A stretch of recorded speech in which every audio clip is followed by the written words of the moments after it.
Kabam Clarify why there's no quality of life improvements in this upcoming update. Sidequest info on rewards and a bit more when it comes to August as well.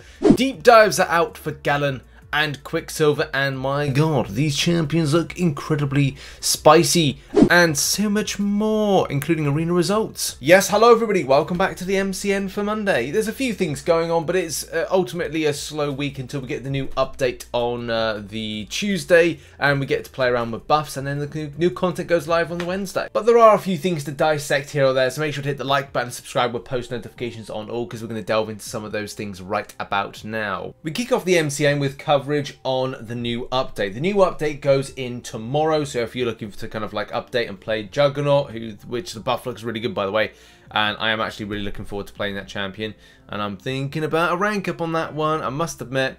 But in any case, two things. Part one, quality of life changes and improvements. Now, for a lot of players that know month in, month out, Kabam Zero and the team do a fantastic job in doing those quality of life improvements.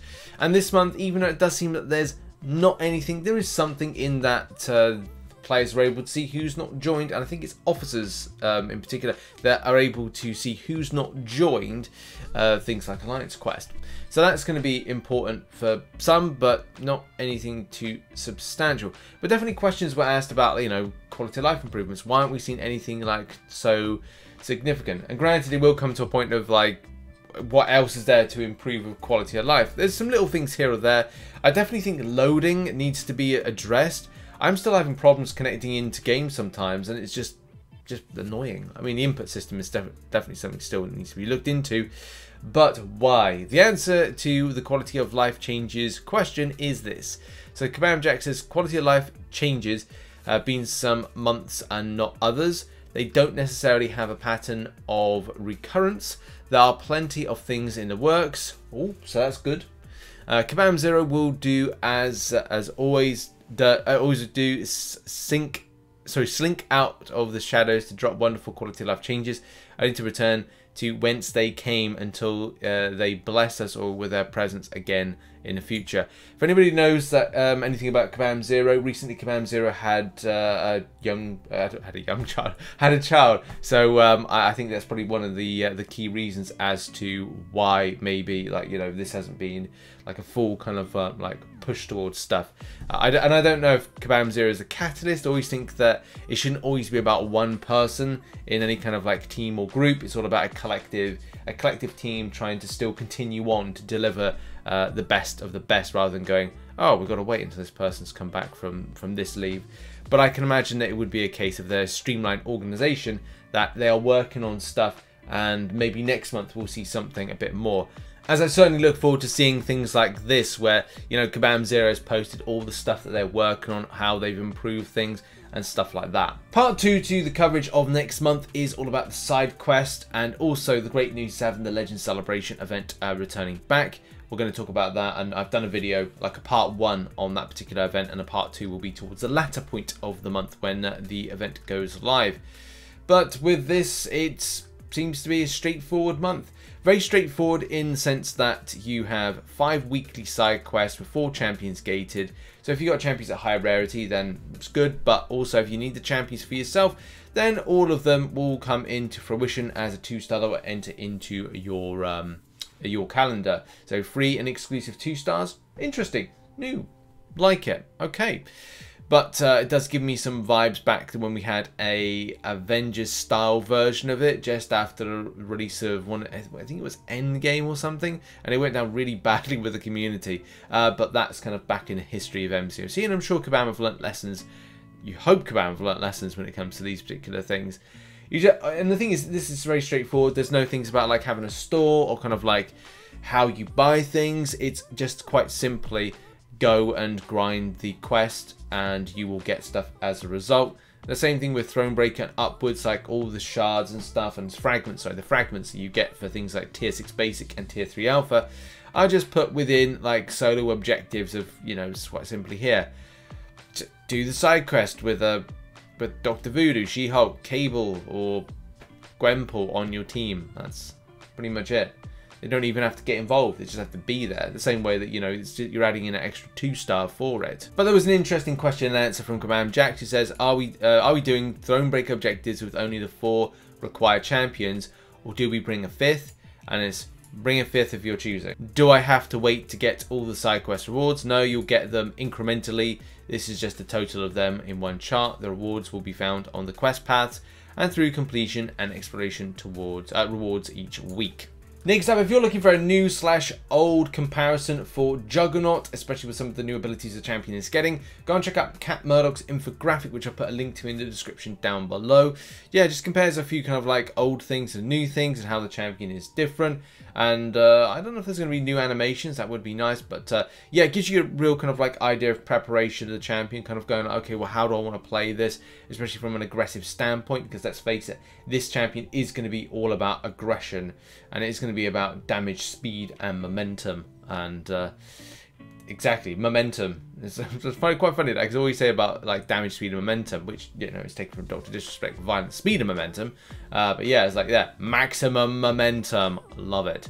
Next up, and let's talk about Quicksilver and Galan's deep dives. I will be dissecting these a little bit later on today in some videos. But I really wanted to kind of like, just to mention now, you can go and check them out in the link in the description. But it's so cool. Like, Quicksilver, honestly, is done fantastically, especially from a movement standpoint. Even this starting animation where, like, did you just see that? Like, Quicksilver literally just ran from side to side, like, before actually doing anything. It's just pretty darn incredible. From what I've watched so far with Quicksilver, it's a very different play with this, in that you are going to be building up, it seems to be like a massive amount of whiplash, and you can see right here, like, you can quickly kind of like do rapid hits and stuff whilst in stun. I don't know if that was, I wouldn't say it's sped up, but then like build up this whiplash, which then builds you up to a certain point where you're able to like give some burst damage. And this particular burst damage is literally insane. I'm talking hundreds of thousands, which you're going to see any second now. There we go, 328,000 damage, and I guess that's just based on that multi-hit whiplash type scenario. So pretty darn incredible when it comes to Quicksilver, and I'm really excited for this champ. The whiplash as well seems to do like a lot more, because you can see like that it's suppressing healing, which is again is incredibly impressive, and has like the slow debuff. So the champion has good amount of kit to deal with champions that are like evaders, obviously, because he's super darn fast. He's faster than the evading champions. He also suppresses miss, so it's like, wow, this guy is pretty cool. Like, literally just fantastic. I really am quite excited. I think a lot of the player base is very excited for what they've done with Quicksilver. Galan, in a different kind of way, it just builds up a lot when it comes to the incinerates and also burst damage as well. But it's just, again, another incredible champion with the extent of damage, what it can do, the build. It's impressive. Again, another champion that's kind of like causing a stir. Also, it has like another kind of like Herald type build to it. It kind of does the same thing that Apocalypse does for the mutant line, because you've got Cosmic Seed Herald, allow the next Cosmic Champion to reduce potency of power burn effects, gain resistance to damaging debuffs, and perform unblockable special attacks as they win fights. So that's, again, like really cool, because you kind of like do a Herald, Horseman type vibe.